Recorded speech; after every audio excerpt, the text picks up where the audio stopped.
Oke, cek cek cek. Suara saya bisa didengar? Bisa, Pak.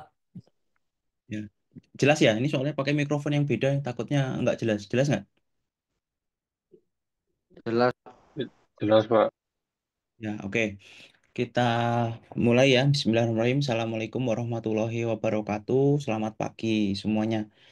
Di pagi hari ini eh, kita melanjutkan perkuliahan untuk pertemuan praktikum teknik teknik digital.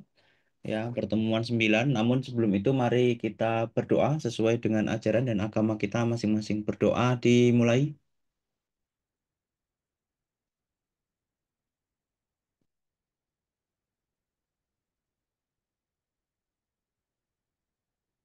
Ya, cukup. Ya, sebelumnya saya nggak bisa ke Wates gitu ya. Jadi mohon maaf, praktikum kita laksanakan secara pembelajaran secara daring. Ya, walaupun nanti teman-teman bisa eh, lanjut praktikum secara mandiri. Oke, di pertemuan kali ini, oh ini presensi dulu untuk yang kelas pagi, kelas V3. Tokennya udah kelihatan di layar kalian. Untuk yang kelas siang nanti saya bagi tokennya lewat grup aja. Oke, di materi hari ini, tapi mungkin sedikit recap ya. Di minggu lalu kita sudah belajar D flip-flop dan T flip-flop. Nah, ini nanti kemudian bisa kita kembangkan menjadi aplikasi yang lain. Salah satunya adalah yang nanti kita pelajari di pertemuan kali ini, yaitu adalah shift register. Ya, jadi shift register itu adalah rangkaian logika sekuensial ya. Jadi sesuai yang sudah saya informasikan di awal gitu ya. Sebentar, ini mana nih? Nah, eh,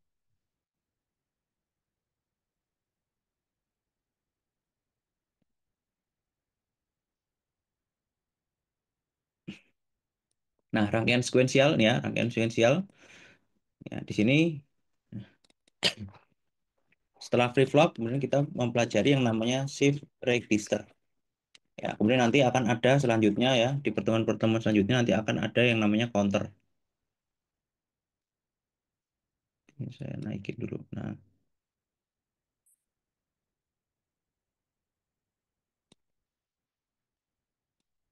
ya, jadi flip flop sudah semua kita pelajari ada 4 jenis flip flop. Walaupun sebenarnya nanti secara praktisnya ya, secara praktisnya itu flip flop yang banyak dipakai itu flip flop ini, flip flop D ataupun flip flop T. Ya, J dan SR dan JK ini secara praktis hampir tidak pernah digunakan. Tapi kita tahu bahwa untuk membangun sebuah flip flop D atau flip flop T, kita bisa kembangkan dari flip flop SR dan flip flop JK. Jadi kalau secara teori ya kita harus belajar semuanya, tapi nanti kalau secara praktek ya dalam membangun shift register kita bisa langsung menggunakan flip flop D ataupun flip flop T. Ya, begitu pula untuk counter. Yang sekali lagi sehingga dalam praktek nanti kalau kita menjumpai ya kebanyakan dalam aplikasi menggunakan flip flop D ataupun flip flop T. Nah, di pertemuan kali ini kita akan mempelajari yang namanya shift register. Ya, apa fungsinya? Ini yang digunakan untuk menyimpan atau memindahkan data biner. Jadi tugasnya menyimpan atau memindahkan. Ya, memindahkan ini berarti artinya ya meneruskan data, kan gitu. Sehingga rangkaian ini ya nanti bisa digunakan untuk penyimpanan dan penerusan data. Ya. Nah, perangkat ini, ya maksudnya shift register ini umumnya terdiri dari beberapa D-type data latch. Ya, data latch kemarin sudah kita pelajari ya di pertemuan 8 itu kan di sini ada 4 bit data latch ya. Itu kan berarti dari D flip-flop sehingga nanti bisa kita kembangkan menjadi namanya shift register. Ya, masing-masing 1 bit ya. Jadi datanya ada masing-masing 1 bit berupa logika ya kalau digital ya 0 atau 1. Kemudian eh, shift register ini bisa dioperasikan datanya secara serial atau paralel. Ya, nanti kita lihat mode-modenya. Ya, dapat dimasukkan atau dikeluarkan baik data serial bit demi bit ataupun paralel. Nah, teman-teman harus tahu perbedaan antara serial dan paralel terlebih dahulu ya. Udah nggak ya gambarnya ya? Atau saya kasih coret-coretnya aja. Jadi kalau data serial, nah ini data serial, ya data yang masuk itu langsung, contohnya kayak gini. Ya, ini datanya data serial.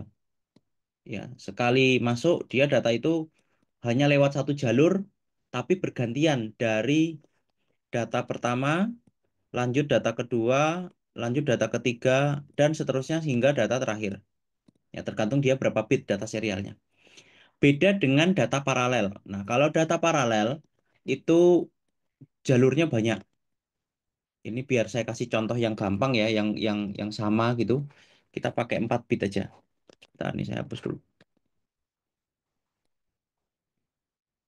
Nah, ya data serial seperti ini.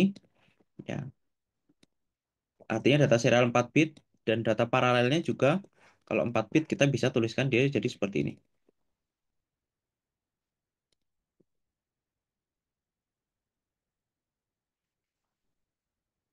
Nah, ini data serial ya. Yang ini paralel. Sehingga dalam satu kali proses untuk data serial itu data yang dikirim pertama ya 1 bit ini aja. Tapi kalau dalam paralel satu kali proses ya keseluruhan data ini langsung bisa dikirim masuk langsung. Kalau ini ya keluar nol dulu. Ya proses selanjutnya baru keluar satu. Proses selanjutnya baru keluar satu lagi. Proses selanjutnya baru keluar nol lagi. Ya terlihat memang serialnya lebih lambat gitu ya. Ya tapi nanti dalam implementasinya sekarang hampir semua data itu serial. Kenapa? Karena paralel ini sangat tidak efisien. Ya 4 bit aja kita butuh data, kita butuh 4 jalur. Padahal data itu kalau udah ngomongin zaman sekarang ya bisa 32 bit, 64 bit data sehingga nggak mungkin datanya dikirim secara paralel. Pasti aplikasi atau implementasi pengiriman data sekarang itu pasti bentuknya serial. Contohnya apa? USB. Ya, USB itu S-nya kan serial. Ya, itu kan kepanjangan dari Universal Serial Bus. Ya, ini USB. Ya, jadi USB itu salah satu implementasi dari serial. Dan banyak protokol lainnya. Itu menggunakan datanya serial. Sehingga nggak butuh banyak pin. Kalau kalian cek USB ini, ya USB yang standar ya, yang kita tahu USB biasa, itu ada 4 pin. Ya, dia cuma butuh 4 pin. Ya, bahkan untuk datanya sendiri hanya butuh 2 pin. Karena 2 pin datanya yang lain itu hanya untuk power sama ground. Ya, jadi kalau teman-teman cek ya, misalnya ini USB itu ada 4 pin. Yang ini tuh untuk power ya 5 volt biasanya. Yang ini yang bawah itu untuk ground. Nah, datanya itu cuma dikirim lewat 2 jalur ini. Yaitu kalau nggak salah data plus sama satunya data min. Ya, kemudian ada protokol yang mengatur agar datanya bisa di apa namanya? Diambil gitu ya. Dikirim dan diambil. Nah, ini menggunakan apa namanya? Pengiriman data menggunakan serial. Kalau paralel ya salah satu konektor yang masih ada harus atau yang pernah ada kalau sekarang kayaknya udah nggak ada ya. Dulu saya kuliah masih ada tuh komputer yang ada paralelnya ya.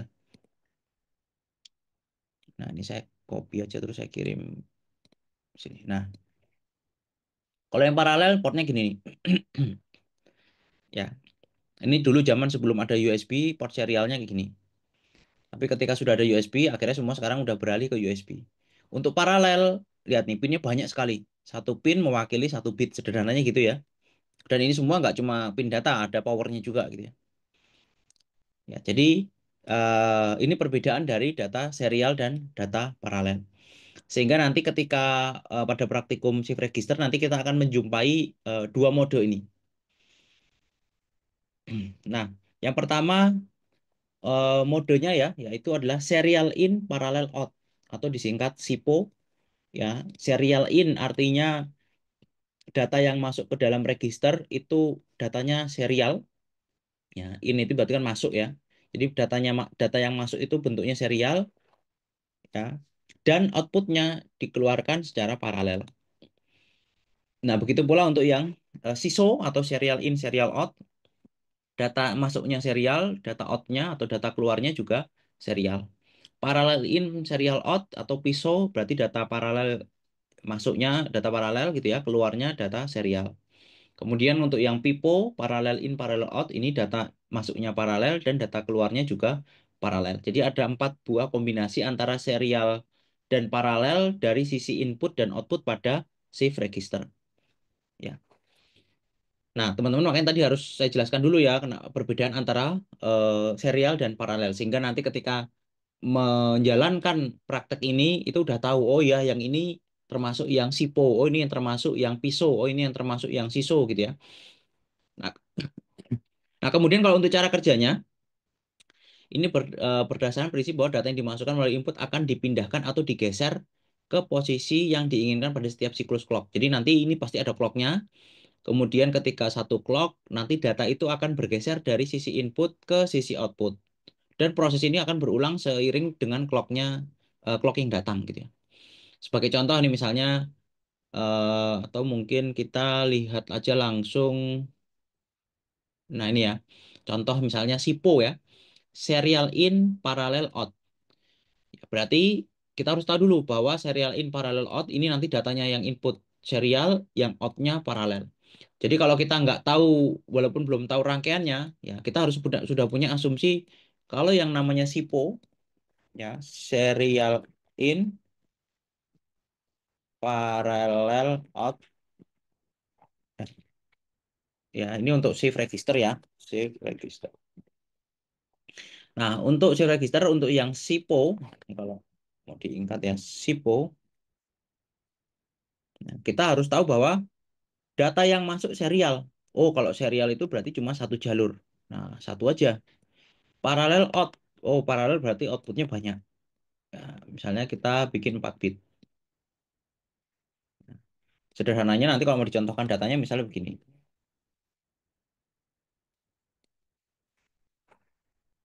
Tuh, ini saya copy ya. Nah, ya sehingga kita belum tahu dalamnya rangkaiannya ini apa. Ya, ini termasuk SIPO. Tapi kita udah harus tahu bahwa kalau yang rangkaian untuk serial in parallel out ini sudah ditentukan SIPO, ya pasti nanti inputnya satu jalur, outputnya ada 4 jalur. Ya. Nah, sekarang kita coba lihat, ya. Nah, dari sini kita juga lihat ya, serial data innya satu jalur, ya cuma satu pinnya masuk, kemudian outputnya ada 4 jalur atau 4 pin, QA, QB, QC, dan QD. Di sini teman-teman bisa lihat menggunakan 4 buah D flip-flop. Ya, ini untuk memudahkan dikasih nama flip-flop A, flip-flop B, flip-flop C, flip-flop D gitu ya. Walaupun ya jadi agak rancu ya, padahal namanya D flip-flop. Kalau dinamai flip-flop D ya nanti bisa kebalik-balik gitu ya. Atau kalau mau gampang ya flip-flop 1, 2, 3, dan 4 gitu ya. Nah, monggo itu preferensi masing-masing, tapi biasanya dinamai biar nggak susah gitu ya. Karena nanti akan berkorelasi dengan outputnya. Untuk flip-flop A, outputnya QA. Flip-flop B, outputnya QB. Ya, dan seterusnya. Ini untuk 4 bit. Sehingga kalau kita lihat ada 4 output yang masing-masing outputnya diambil dari masing-masing D flip-flop. Ya, nanti silakan ini bisa dipraktekkan sehingga nanti gimana nanti ada penjelasan tambahan ya. Nanti gimana hasilnya silakan bisa diamati. Nah, ini contoh operasinya misalnya setelah direset udah pasti ya. Kalau namanya direset ini karena ini aktif high, clearnya dikasih 1, otomatis ini semua akan mereset. Mereset artinya Ki A, Ki B, Ki C, dan Ki D nanti akan bernilai low, 0. Setelah pulse pertama, clock pertama, Ki A akan berubah menjadi high. Dengan catatan ini serial datanya menyesuaikan ya, 1 gitu ya. Ya, dan seterusnya. Nah, nanti ada penjelasan lebih lanjut ya terkait dengan timing diagramnya. Paling nggak kita belajar dulu prosesnya. Ya, jadi ketika di clock nanti baru kemudian ini akan bersinkronis, bekerja bersama-sama seiring waktu mendapatkan clock langsung bekerja. Ini kalau teman-teman bisa bayangkan nanti kayaknya ada penjelasannya ya. Sebentar. Ini flip-flop yang serial in, serial out. Oke, nggak apa-apa. Atau saya masuk ke mode yang lain dulu. Paling nggak kita eh, tahu bahwa ini adalah jenis untuk yang serial in, parallel out. Satu data serial in, 4 ada bentuk outnya ada 4 ya, 4 pin. Terus lanjut ke SISO dulu. Ya, kalau SISO udah pasti eh,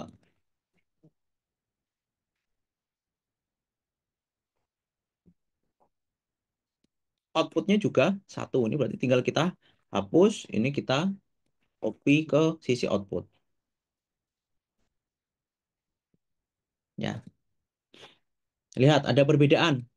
Walaupun nanti secara rangkaian mungkin mirip-mirip ya, tapi tergantung modenya seperti apa. Kalau modenya eh, SISO ya pasti outputnya ya, satu satu jalur. Ya, nah ini bisa dilihat. Ya, kalau bentuk rangkaiannya mirip-mirip. Ya, dari clock ini bisa ada clear-nya, bisa nggak ada gitu ya, tergantung di flip-flop yang digunakan. Untuk serial data out-nya itu hanya diambil dari sisi yang paling belakang dari flip-flop terakhir. Ya. Terus kalau parallel in serial out. Nah, kalau parallel in serial out, ini saya geser karena ada 4, saya copy sekalian deh 4 ya. Yang ini parallel in serial out. Sehingga singkatannya menjadi PISO. Nah, udah pasti ya parallel in. Nah, ini kita copy masuk ke sini.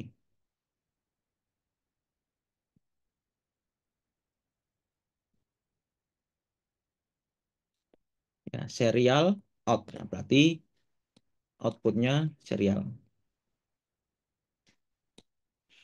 Ya, terus yang terakhir parallel in, parallel out, PIPO. Ya, ini udah pasti inputnya yang paralel seperti ini. Ini kita copy aja ke sini. Terus outputnya paralel juga. Nah, ini adalah perbedaan secara umum ya, perbedaan antara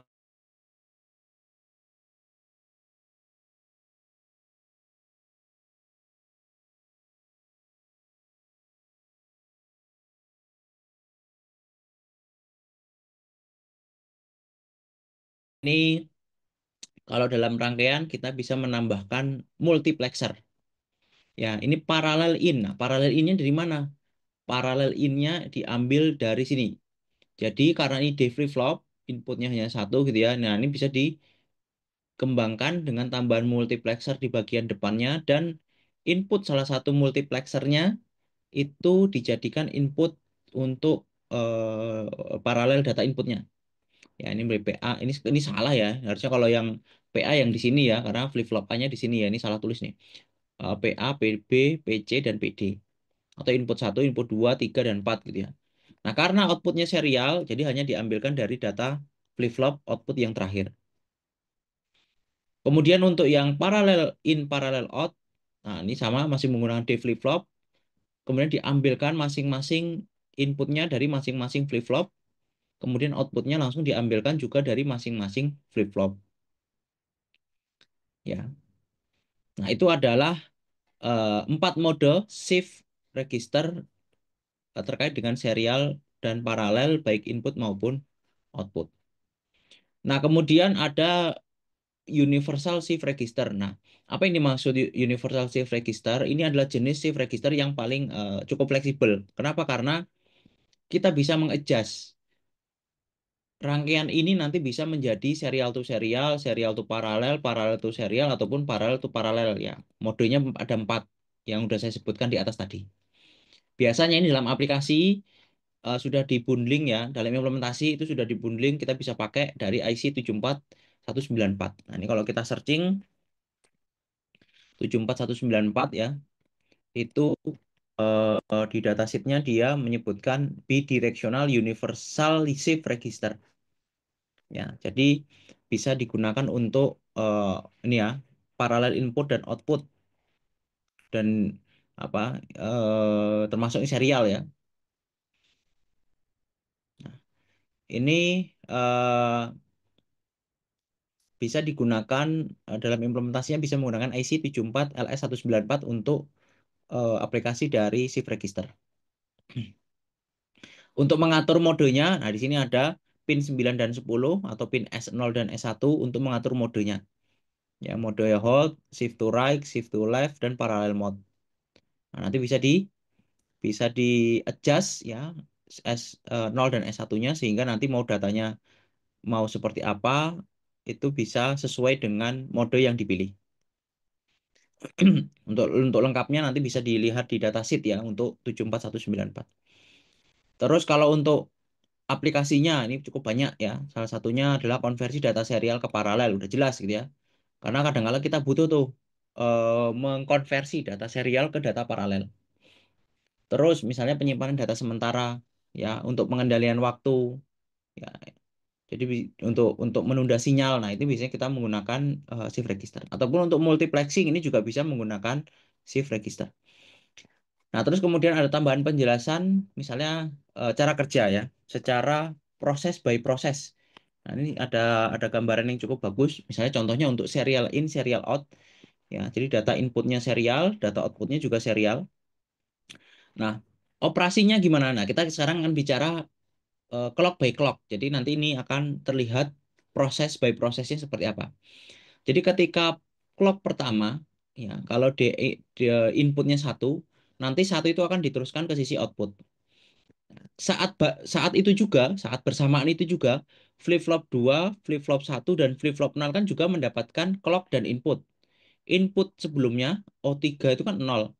Nah, 0 kemudian transmisi ke D2, Q2 0, 0 transmisi ke D1 yang menyebabkan outputnya juga 0 dan seterusnya. Sehingga output dari flip-flop 0, 1, dan 2 itu 0 karena input sebelumnya 0. Jadi ketika dapat clock dia jadi clock bersama tuh, clocknya bareng-bareng ya. Tek tek tek bareng-bareng semua. Saat itu pula input kemudian diproses ya akhirnya mendapatkan output seperti ini. Ketika dapat input lagi satu ya, di clock lagi maka kemudian eh, O3 yang tadi awalnya satu nih, satu menjadi input dari FF2. Sehingga ketika dapat clock, output dari Q2 sekarang nilainya satu. Ya, jadi kalau dilihat dari data serialnya, ini output pertama 0, output kedua juga 0. Begitu pula selanjutnya ya, clock ketiga nanti akan bergeser lagi. Makanya kenapa dinamakan shift register ya, karena shift itu kan bergeser gitu ya. Nah, karena datanya itu cuma digeser sebenarnya. Secara definisi juga tadi disebutkan pergeseran ya atau pemindahan data. Makanya kemudian namanya shift register. Kemudian kalau keempat, akhirnya sekarang nilainya satu di bagian output ya. Outputnya sekarang yang keempatnya satu. Nah, kita bisa gambarkan tabel kebenarannya ya. Nah, ini bisa jadi seperti ini ya. Jadi bergeser, bergeser, bergeser. Kalau dari timing diagramnya, nah kita bisa lihat jadi seperti ini. Itu untuk yang serial in, serial out. Untuk yang serial in, parallel out juga sama. Nanti tinggal diproses satu-satu. Cuman di sini nggak ada. Nah, kalau yang di sini ya mungkin lebih kelihatan ininya ya timing diagramnya ya. Nah, timing diagramnya lebih kelihatan. Jadi ketika ini data input ya ini clock sehingga nanti dia bergeser, bergeser, bergeser. Ya. Terus, nah itu adalah materi kita hari ini. Sehingga yang dibikin laporannya ya, yang jelas 4 mode shift register ya. Nah ini boleh langsung pakai pengembangan dari kalau pakai pakai D flip flop boleh. Ya.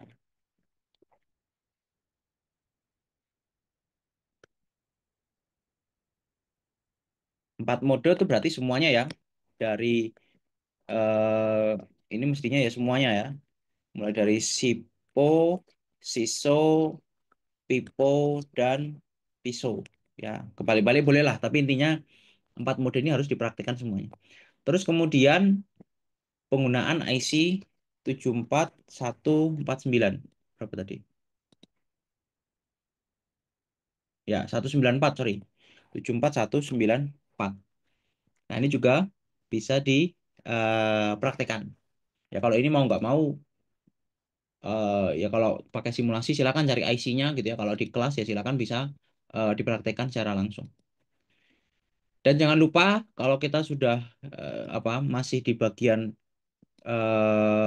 rangkaian sekuensial ya, semua datanya pengamatannya tidak hanya data tabel ya, tapi harus juga disajikan dalam data time apa namanya timing diagram untuk melihat sekuensialnya seperti apa ya, proses proses berurutannya seperti apa ya, sehingga ya silakan bisa dibikin dengan tool macam-macam, mau digambar manual, di foto ya boleh, nggak ada masalah, yang penting di laporan harus terstate itu gitu ya. Oke, mungkin itu aja terkait dengan materi kita hari ini berkaitan dengan shift register. Nanti minggu depan insya Allah kita akan masuk ke rangkaian yang lain, yaitu rangkaian counter. Oke, mungkin ada yang mau ditanyakan atau didiskusikan, silakan.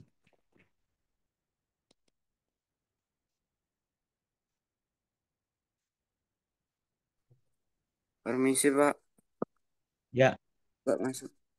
Izin bertanya untuk yang tadi yang di flip-flop itu kita tetap pakai gerbang logika atau langsung pakai di flip-flopnya? oke, karena sekarang di flip-flop itu kan secara umum basicnya teman-teman udah tahu ya, bikin di flip-flop pakai pakai gerbang logika dasar seperti apa. Nah, sekarang karena sudah lebih banyak pakai D flip-flop, nah kalau kayak gini kan banyak ya pakai D flip-flopnya ya.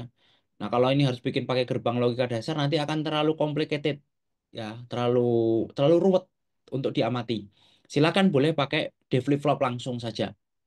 Karena kita sekali lagi yang kita pelajari adalah dari pengamatan input dan outputnya. Karena kalau rangkaiannya kan teman-teman udah tahu bikin D flip-flop ini kan sebenarnya D flip-flop yang tinggal disambung-sambung aja, dirangkai saja gitu ya. Jadi esensi untuk menggunakan gerbang logika dasarnya udah nggak ada di sini. Jadi silakan bisa digunakan di flip-flop langsung aja. Ya, jadi rangkaiannya lebih sederhana sehingga teman-teman nggak terlalu pusing untuk pengamatan input dan outputnya. Baik Pak, terima kasih. Ya. Oke, ini ada yang raise hand, Mas Noval, silakan Mas. Izin bertanya Pak, untuk yang output dari masing-masing sistem apa operasinya itu wajib pakai display nggak ya Pak? Nggak harus sih, karena ini kan hanya 0101 ya. Ya, yang penting kamu bisa mendapatkan data ini 0, ini 1, udah cukup. Nggak harus pakai display ataupun LED gitu nggak harus sih. Yang penting kalau misalnya jalurnya warna hijau itu 01, merah 0 gitu misalnya itu udah cukup ya, ya nggak apa-apa. Karena yang diamati memang hanya sebatas itu aja. Oh, baik Pak, terima kasih Pak. Maksudnya display apa? Maksudnya display itu apa? Gimana Mas maksudnya? Itu kalau di Valstad gitu ada semacam kayak LED buat display angka gitu sih Pak. Oh, enggak. Ini enggak pakai angka-angka. Ini hanya 0101.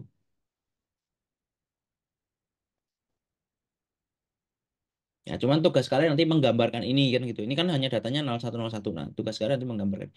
Untuk counter besok baru kita nanti pakai pakai display karena counter nanti kita bisa step up ya. Nanti bisa diteruskan ke 7 segment misalnya. Ya, sehingga nanti angkanya naik, angkanya turun nanti bisa terlihat di display. Tapi kalau ini nggak perlu. Oke, ada lagi?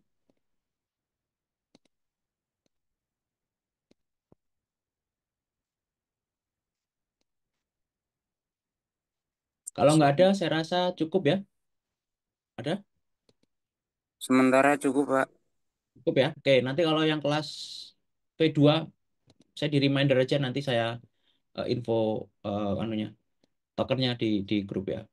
Oke, mungkin itu aja yang bisa saya sampaikan. Kurang lebihnya mohon maaf. Bisa langsung lanjut praktikum mandiri. Jadi kalau memang ada hal-hal yang ingin didiskusikan atau ditanyakan, jangan sungkan-sungkan juga untuk bertanya di grup gitu ya. Dan kalau memang ada temennya yang bisa juga boleh tanya temennya yang bisa ya monggo ngajari gitu ya. Jadi kita sama-sama belajar agar semuanya itu ya paham gitu ya. Sekali lagi, ini mata kuliah yang menjadi dasar banyak mata kuliah lain, salah satunya microcontroller, ya. Nanti perancangan sistem elektronika digital, ya, itu kalian harus harus paham dulu begitu ya. Termasuk nanti pembangunan apa sistem robot, ya, karena basicnya itu semua dari digital sehingga benar-benar pahami prosesnya, ya. Pahami cara kerjanya sehingga besok ketika menjumpai masalah-masalah yang yang mungkin bisa diselesaikan secara digital, kalian udah ada dasarnya gitu ya.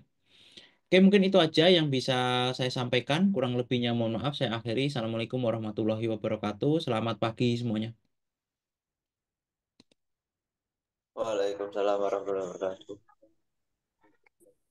Ya, oke, ini saya akhiri ya, saya end ya. Terima kasih.